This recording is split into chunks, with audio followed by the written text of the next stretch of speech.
Good morning, students. Today we will start new chapter, that is chapter number 7.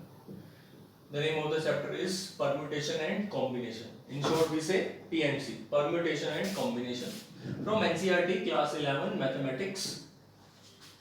So let us see about this chapter. इस chapter में क्या क्या topic, क्या क्या content study करने हैं. सबसे फर्स्ट टॉपिक, सबसे फर्स्ट कंटेंट जो हमें इसके अंदर स्टडी करना है वो है एफपीसी. एफपीसी का फुल फॉर्म जो है वो है fundamental principle of counting. Fundamental principle of counting. इसको हम मल्टीप्लिकेशन रूल भी कहते हैं, और इसको हम क्या बोलते हैं, मल्टीप्लिकेशन रूल या प्रोडक्ट रूल कह लो आप. द रूल ऑफ काउंटिंग भी कहते हैं इसको, multiplication rule, the rule of counting, the math of counting is permutation, fundamental principle of counting. इसके साथ ही हम, इसी के साथ ही हम एक एडिशन प्रिंसिपल भी सीखेंगे, या एडिशन रूल कहते हैं, एडिशन रूल या एडिशन प्रिंसिपल भी सीखेंगे. सेकंड टॉपिक इस चैप्टर के अंदर जो हमें पढ़ना है वो है फैक्टोरियल का नोटेशन, और इसके ऊपर थोड़ा बहुत हम प्रैक्टिकल क्वेश्चंस करेंगे. नोटेशन ऑफ फैक्टोरियल, क्या मीनिंग होता है फैक्टोरियल का? वैसे बेसिकली ये नोटेशन होता है फैक्टोरियल का, या फिर समटाइम्स ये सिंबल यूज करते हैं फैक्टोरियल के लिए, और इसकी कुछ बेसिक प्रॉपर्टीज.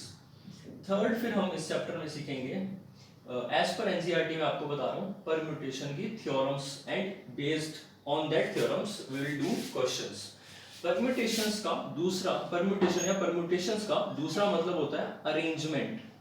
क्या मतलब होता है? अरेंजमेंट. परम्यूटेशन मतलब अरेंजमेंट, राइट? तो परम्यूटेशन के ऊपर हमारी कुछ थ्योरम्स हैं, और उन थ्योरम के बेस पर हमारे कुछ प्रैक्टिकल क्वेश्चंस हैं. ठीक है, तो जो प्रैक्टिकल क्वेश्चंस हैं हमसे वही आएंगे, पर बेसिकली थ्योरम के बेस पर आप करेंगे तो उनको ज्यादा क्लैरिटी मिलेगी समझने में भी और करने में भी. ये चैप्टर बहुत इंटरेस्टिंग है, this is rule of counting. और इसमें हम चैप्टर में हम ये देखते हैं कि कितने तरीकों से किसी काम को हम कर सकते हैं, कितने तरीकों से हम किसी काम को कर सकते हैं. जैसे फॉर एग्जांपल बहुत सारे रियल लाइफ में, प्रैक्टिकल रियल लाइफ के अंदर हमारे जो एग्जांपल्स हैं जो इस चैप्टर से रिलेट होते हैं. जैसे अब देखो, जो क्रिकेट मैचेस होते हैं उसमें जो टूर्नामेंट होते हैं, या फुटबॉल का मैच जो टूर्नामेंट होता है, या कोई भी स्पोर्ट्स लगा लो जहां एक टूर्नामेंट ऑर्गेनाइज किया जा रहा है, तो उस टूर्नामेंट का जब ऑर्गेनाइजेशन किया जाता है, लाइक जब उसको सेटअप किया जाता है, तो उसमें कितनी टीम्स पार्टिसिपेट कर रही हैं, और वो टीम्स के बीच में कौन कौन से कब कब मैचेस होंगे, कितने नंबर ऑफ मैचेस होंगे, इस बात को आप काउंट करने के लिए इस चैप्टर की हेल्प लेते हो. बेसिकली परम्यूटेशन एंड कॉम्बिनेशन एक ऐसा टूल मिलता है जिस टूल से आप क्या कर सकते हो, नंबर ऑफ वेज काउंट कर सकते हो कि होंगे कितने मैचेस पॉसिबल है, राइट बच्चों? और भी बहुत सारे एग्जांपल्स हैं इसके, इस चैप्टर के. जैसे हम टाइम टेबल की बात करें, तो जैसे जो आपका स्कूल का एक पर्टिकुलर टाइम टेबल सेट होता है, तो उसमें क्या कॉम्बिनेशन बन सकते हैं कि ये पीरियड इस टीचर को देंगे, इस सब्जेक्ट को इस पीरियड को अलॉट करेंगे. ये सारे कॉम्बिनेशंस बनाना, एक पूरा सेटअप, वो भी आप परम्यूटेशन कॉम्बिनेशन में काफी अच्छे से सीख जाते हो. ठीक है, और भी बहुत सारी चीजें, जैसे अगर आपसे ये पूछें कि बताओ 5000 से बड़े नंबर जो कि इवन हो, और जिनके लास्ट डिजिट या जिनका सेकंड डिजिट 0 हो, कुछ कितने नंबर होंगे, how many numbers are there, तो उस टाइप के क्वेश्चंस का आंसर भी आप दे सकते हो. ठीक है, तो परम्यूटेशन कॉम्बिनेशन आपका प्रैक्टिकल रियल लाइफ में बहुत हेल्पफुल है. और भी बहुत सारे एग्जांपल्स आप देखेंगे इस चैप्टर के अंदर ही. तो परम्यूटेशन, अरेंजमेंट, इसके ऊपर जो थ्योरम आएगी उनसे हम प्रैक्टिकल क्वेश्चंस करेंगे. टॉपिक, मेन टॉपिक यहाँ परम्यूटेशन स्टार्ट है. इसके बाद लास्ट टॉपिक जो है हमारे पास इस चैप्टर का वो है कॉम्बिनेशन. ये मैं आपको इंट्रोडक्शन दे रहा हूँ, आप इसको नोट कर सकते हो, but we are going to study in this chapter. So combinations हमारा जो फोर्थ और लास्ट टॉपिक है, combinations. combination का मतलब होता है बच्चों सिलेक्शन, चूज करना, selection, to choose the object or things, right? So one part is permutation, other part is combination. So P and C basic chapter. और ये P and C किस पर बेस्ड है? ये fundamental pillar, fundamental principle of counting, multiplication rule, addition rule और factorial. आपको इसकी preliminary knowledge होनी चाहिए, तभी आप इनको अच्छे से स्टडी कर पाएंगे. अगेन कॉम्बिनेशन पे हमारी थ्योरम है, और थ्योरम के बेस पर हमारे प्रैक्टिकल क्वेश्चंस हैं, राइट? अब देखते हैं आगे. अच्छा, आज हम क्या करते हैं, देखो मैं आपको एक फैक्टोरियल वाले से स्टार्ट करा देता हूं, और बहुत छोटा सा टॉपिक है फैक्टोरियल का. टॉपिक हम स्टार्ट करते हैं, इसके बारे में कुछ बेसिक सीख लेते हैं, and after that we will move to the first topic and then start this and this. अच्छा, NCERT में 4 ही एक्सरसाइज हैं इस चैप्टर की, चैप्टर 7 की. 7.1 एक्सरसाइज ये फंडामेंटल प्रिंसिपल ऑफ काउंटिंग पर बेस्ड है. 7.2 एक्सरसाइज दैट मींस ये आज हम कर लेंगे फैक्टोरियल वाली. 7.3 एक्सरसाइज परम्यूटेशन पर है और 7.4 एक्सरसाइज कॉम्बिनेशन पर है. एंड देन हमारे पास एक मिसलेनियस एक्सरसाइज है जिसमें परम्यूटेशन कॉम्बिनेशन से मिक्स प्रॉब्लम आएगी, मिक्स सम आएंगे. राइट, ये चैप्टर मैं आपको अगेन बता रहा हूँ, बहुत इंटरेस्टिंग और दिमाग खोल देता है ये चैप्टर. इस चैप्टर में आप सीखेंगे कि कितने आपको सोचने के तरीके मिलेंगे. How many ways you can think a situation. इस सिचुएशन में ये किया जा सकता है, इसमें ये, इसके कितने तरीके होंगे, इसके कितने तरीके होंगे. बहुत अच्छा चैप्टर लगता है मुझे, मेरा मतलब एक तरह से फेवरेट सा चैप्टर है. और 12th में नहीं है ये चैप्टर, पर एक बात आपको बताऊं, इस चैप्टर का यूज फर्स्ट चैप्टर से ही स्टार्ट हो जाता है. आपका 11th क्लास का जो फर्स्ट चैप्टर है, उस चैप्टर के अंदर आपको पता है कि किसी भी सेट के टोटल नंबर ऑफ सबसेट कितने होते हैं, 2 की पावर n. अगर किसी सेट में नंबर ऑफ एलिमेंट n है, a set having cardinality of n, then it has 2 raised power n number of subsets. एक 5 होगा और बाकी सिंगल वाले, डबल वाले एंड सो ऑन होंगे ना. 2 raised power n. ये 2 raised power कहां से आया बेटा? इस क्वेश्चन का आंसर परम्यूटेशन देता है. इस क्वेश्चन का आंसर परम्यूटेशन के पास है. मतलब देखा जाए तो आपका फर्स्ट चैप्टर भी परम्यूटेशन के बिना कंप्लीट नहीं हो सकता. यानी कि फर्स्ट चैप्टर में भी उसका थ्योरम का प्रूफ, यानी मैथमेटिक्स में बहुत सारे थ्योरम ऐसे हैं जो कॉम्बिनेशंस के बेस पर प्रूव होते हैं. अब बाइनोमियल थ्योरम का जो चैप्टर है उसको प्रूव करने का एक कॉम्बिनेशन वाला कॉम्बिनेटोरिक मेथड होता है. ठीक है, तो कॉम्बिनेशन पर नंबर ऑफ फंक्शंस काउंट करना, नंबर ऑफ रिलेशंस काउंट करना, उसमें भी परम्यूटेशन कॉम्बिनेशन की हेल्प ली जाती है. ये परम्यूटेशन कॉम्बिनेशन आपका एक फंडामेंटल चैप्टर है, आपको 12th क्लास में भी काम आएगा. मतलब परम्यूटेशन कॉम्बिनेशन एक ऐसा चैप्टर है, आपको एक चीज सिखा देगा और ये बहुत हेल्पफुल टूल रहेगा आपके लिए through out the your mathematics life, like 11th class, 12th class and onwards. और इसके ऊपर पूरा सब्जेक्ट आगे डेवलप हो जाता है. डिस्क्रीट मैथमेटिक्स में परम्यूटेशन कॉम्बिनेशन के ऊपर बहुत कुछ है स्टडी करने के लिए. इसका ग्राफ थ्योरी में भी यूज किया जाता है, नंबर थ्योरी में भी इसको यूज किया जाता है. नंबर थ्योरी एक डिफरेंट ब्रांच है मैथमेटिक्स की, जहां पर P and C mostly use किया जाता है, वाइडली यूज किया जाता है. चलो अभी मैं आपको मेन, हम देखो टॉपिक पर आते हैं. ऐसे तो बहुत कुछ है इसके बारे में बताने के लिए, मैं मेन टॉपिक पर आ रहा हूं. और मेन टॉपिक हमारा क्या है बच्चों? फैक्टोरियल. मेन टॉपिक है हमारा फैक्टोरियल. ठीक, तो इस फैक्टोरियल वाले टॉपिक में हमने क्या पढ़ना है बच्चों? फैक्टोरियल. सबसे पहले इसका मीनिंग क्या होता है? फैक्टोरियल मैंने लिखा है n factorial. n small letter n, ये सिंबल है फैक्टोरियल का. या फिर मैं इसको n और ऐसे लिख सकता हूं, ये भी फैक्टोरियल को रिप्रेजेंट कर रहा है. n फैक्टोरियल और this n factorial which is read as n factorial. इसको रीड किया जाता है n factorial. It is read as n factorial. Is defined as the product of first n natural numbers. Product of first n natural numbers. ठीक, that is और obvious बात है कि ये n किसके लिए डिफाइन कर रहे हैं हम? ऑब्वियसली नेचुरल नंबर के लिए डिफाइन हो रहा है, otherwise factorial is not defined. That is, if you say n factorial, then it means the product of first n natural numbers. अब मैं लिख रहा फर्स्ट n natural number, यानी n तक जितने भी natural number है 1 से लेकर पहले n natural number उनका प्रोडक्ट. तो ऑब्वियस बात है कि कोई छूटना नहीं चाहिए. काउंटिंग में होंगे, कॉन्सेक्यूटिवली होंगे, सक्सेसिंग में या फिर उल्टे से ले लें तब भी कोई फर्क नहीं पड़ता. जैसे मैं लिख रहा हूँ 1 2 into 3 into 4, कहां तक? प्रोडक्ट एंड सो ऑन, कहां तक? जितने n है n तक का प्रोडक्ट. या फिर हम इसको उल्टे से भी लिखना शुरू कर सकते हैं. तो n factorial is n times, इससे पहले क्या आएगा? n-1, एक एक कम करना है आपको, n-2 and so on, lastly 4 3 2 1. कभी तो खत्म होगा ना, तो वो 1 पर हो गया. ठीक, इसे आप पहले नोट कर लें. This is the n factorial. हम कौन सी नोटेशन यूज करेंगे? हम बेसिकली इस नोटेशन को यूज करेंगे. ठीक, ये आप नोट करो. फैक्टोरियल का मीनिंग, इसकी डेफिनेशन. सेकंड पॉइंट, ये तो हो गया हमारा फर्स्ट. ठीक, अब नेक्स्ट हम छोटे छोटे नोट लिख लेते हैं. नोट, ठीक है, नोट. तो पहला नोट है हमारा, देखो 0 फैक्टोरियल ये डिफाइन है 1. 0 फैक्टोरियल इज 1. इसको हम आगे प्रूव कर लेंगे. अभी आप देखो 0 फैक्टोरियल जो है उसको हम 1 कहते हैं. सिर्फ आप नोट कर लो और अंडरस्टैंड करो इस बात को. 0 फैक्टोरियल इज 1. हम इसको प्रूव करेंगे बाद में. ठीक है, प्रूफ है इसका, करेंगे. अब बाकी फैक्टोरियल हमेशा नेचुरल नंबर के लिए डिफाइंड होता है. ठीक है, n factorial is defined for n belong to natural number and 0 factorial is 1. 0 factorial अलग से डिफाइंड है. अब तीसरी बात, अगर मेरे पास दो नंबर का सम है और उनको मैं फैक्टोरियल कर रहा हूं तो इसका मतलब ये नहीं होगा कि दोनों के फैक्टोरियल को आप सेपरेट कर दो, इसका मतलब ये नहीं है, ठीक है, दिस आर नॉट इक्वल।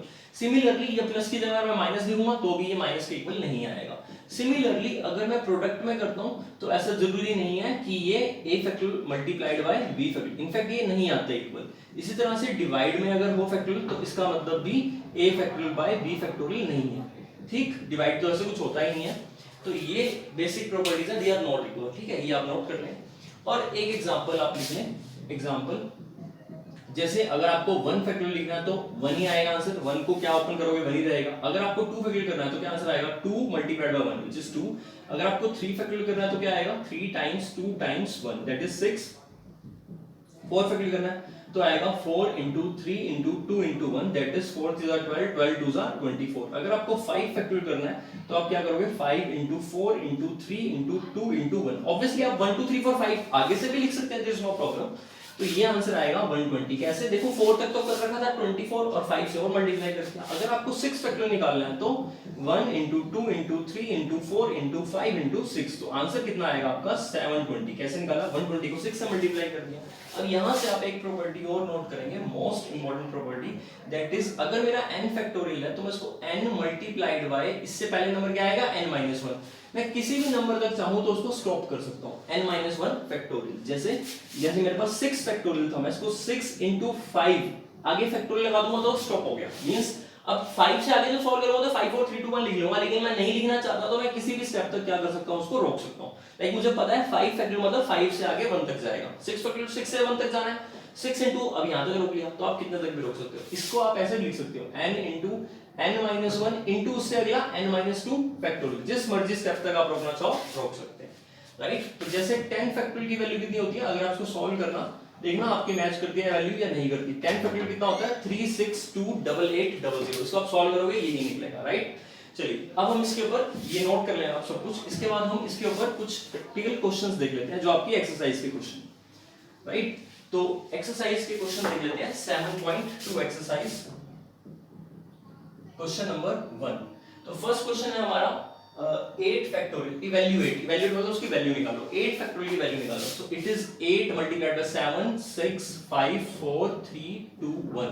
बच्चों ये डॉट मल्टीप्लाई के लिए है, पॉइंट मत समझ लेना इसको, this is in for multiplication. सो 2 6 24 120 720 720 को 7 से करोगे 5040 और फिर मल्टीप्लाई करोगे आप तो 40320 आ जाएगा। सेकंड क्वेश्चन जो है हमारे पास उसमें इवैल्यूएट करना है हमने 4 फैक्टोरियल माइनस 3 फैक्टोरियल। मैंने आपको बताया था ऐसे माइनस नहीं कर सकते, ये नहीं कहते ना 1 आएगा, तो हमें सॉल्व करना पड़ेगा। इसको हम लिख सकते हैं 4 into 3 into 2 into 1, इसको 3 into 2 into 1 6 और ये कितना आया 24 24 minus 6 आंसर कितना आया हमारा 18। चलिए नेक्स्ट क्वेश्चन देखते हैं, क्वेश्चन नंबर 2। तो क्वेश्चन नंबर 2 आपका कह रहा है इज, यानी कि क्वेश्चन मार्क लगाया हुआ उसने, वो पूछ रहा है आपसे कि क्या 3 फैक्टोरियल प्लस 4 फैक्टोरियल 7 फैक्टोरियल होता है। मैंने आपको सिखाया था property wise it is not equal. चलिए देख लेते हैं, बस एक केस में हो सकता है बेटा 1 factorial plus 1 factorial is equal to 2 factorial, सिर्फ एक ही ऐसा केस है जिसमें ये पॉसिबल है, अदरवाइज कभी पॉसिबल नहीं होगा, ठीक है। तो 3 फैक्टोरियल लेफ्ट हैंड साइड लेते हैं, 3 फैक्टोरियल मतलब 3 into 2 into 1 that is 6, 4 factorial मतलब 4 into 3 into 2 into 1 that is 24। Left side का आंसर कितना आया 30 और राइट साइड में अगर आप 7 फैक्टोरियल को ओपन करोगे 7 6 5 4 3 2 1 मल्टीप्लाई करोगे तो मल्टीप्लाई करके कितना आएगा बेटा 5040। तो ऑब्वियस बात है 30 और 5040 दे आर नॉट इक्वल, तो हमारा आंसर क्या आया no they are not equal, right. Now let us do third question. Question third में कह रहा है कंप्यूट करना है हमें, कोई इवैल्यूएट करनी है एक चीज, एक वैल्यू निकालनी है। तो क्या इवैल्यूएट करना है, compute 8 factorial divide by 6 factorial multiplied by 2 factorial, that is question number 3। चलिए इसको सॉल्व करते हैं। 8 into 7 into 6, मैंने कहा था ना कहीं तक भी हम चाहे तो स्टॉप कर सकते हैं फैक्टोरियल को। नीचे 6 फैक्टोरियल into 2 फैक्टोरियल कितना होगा 2 into 1। बेटा अब ये 6 फैक्टोरियल से 6 फैक्टोरियल क्या हो जाएगा कैंसिल, क्योंकि आप इसको भी 1 तक ओपन करोगे 6 से 1 तक इसको भी, तो कोई नीड ही नहीं है, सीधा ही कैंसिल कर दो। तो 2 कितने पे कैंसिल होगा 4 पे, 4 7 से कितना आंसर आया 8। तो इस तरह से आप इसको सिंपलीफाई कर सकते हो, ठीक। Now let us do question number 4। तो फोर्थ क्वेश्चन जो है ये करते हैं। This question is 1 by 6 factorial, 1 by 7 factorial and it is x by 8 factorial। आपको x फाइंड करना है, तो देखो कैसे करोगे। 1 by इसको 6 फैक्टोरियल लिखा है तो इसको 7 times 6 फैक्टोरियल लिख लो, इसको x by 8 multiplied by 7 into 6 factorial लिख लो, ठीक है। तो हम सबसे स्मॉलेस्ट फैक्टोरियल तक ओपन करते हैं। 6 7 8 में सबसे स्मॉलेस्ट 6 है तो 6 तक ओपन कर लेंगे।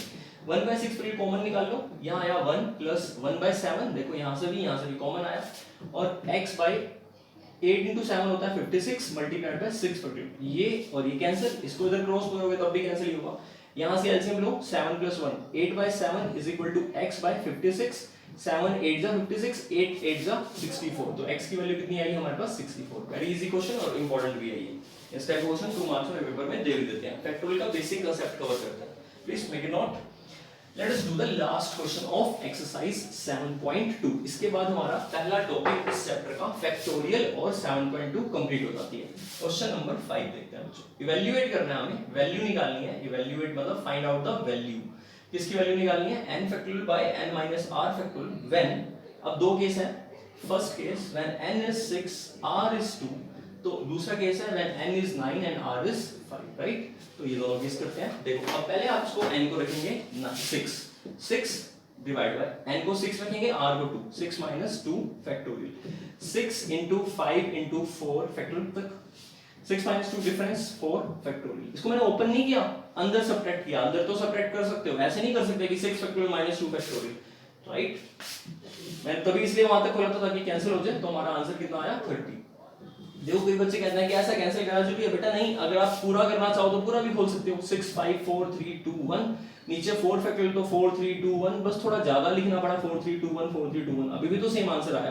बट द पॉइंट इज इस तरह से लिखने से हमारा टाइम बचता है। तो फैक्टोरियल एक ऐसी नोटेशन है जो बहुत सारे नंबरों को थोड़ा सा इतने से में ही लिख दिया। मान लो मैंने 100 फैक्टोरियल लिखा, तो इसका क्या मतलब है, इसका मतलब है 1 2 3 से लेकर 100 तक का प्रोडक्ट। तो काफी इजी कन्वीनियंट नोटेशन है, यूजफुल नोटेशन है, और हम उसके बेस पर कुछ उसकी प्रॉपर्टी और बेसिक एलिमेंट्री क्वेश्चंस यहां पर कर रहे हैं फ्रॉम एनसीईआरटी। चलिए नेक्स्ट पार्ट देखते हैं। n 9 है तो 9 फैक्टोरियल, नीचे 9 minus 5 यानी कि 4 factorial, and if you solve it 9 8 7 6 5 and we will reduce it to 4 factorial. ये 4 से 4 फैक्टोरियल कैंसिल। अब आप इसको सॉल्व कर रहे हो, मल्टीप्लाई आप खुद कर सकते हो या मैं करके दिखाऊं। 5 6 जा 30, 37 जा 210, 210 into 8 is 1 21 1680, और इसको 9 से मल्टीप्लाई कर देना, 0 9 8 जा 72, 7 9 6 जा 54, 54 और आपका 7 61, 6 9 और 6, तो आपका आंसर कितना आया 15120। Thank you very much for watching this video. 7.2 exercise आपकी यहाँ पर कंप्लीट होगी। नेक्स्ट हम टॉपिक जो कवर करेंगे इस चैप्टर का, वो करेंगे fundamental principle of counting. Fundamental principle of counting, उससे हमारी 7.1 एक्सरसाइज होगी। Then will move to the permutation concept. मैं आपको सिखाऊंगा इस चैप्टर में क्या क्या चीजें आगे डिटेल में। अभी आपने सिर्फ फैक्टोरियल वाली एक्सरसाइज कर लेनी है, और इससे रिलेटेड आपके एग्जाम्पल भी हो जाएंगे। I think example number 4 to 6 7 example जो है वो आपके हो जाएंगे।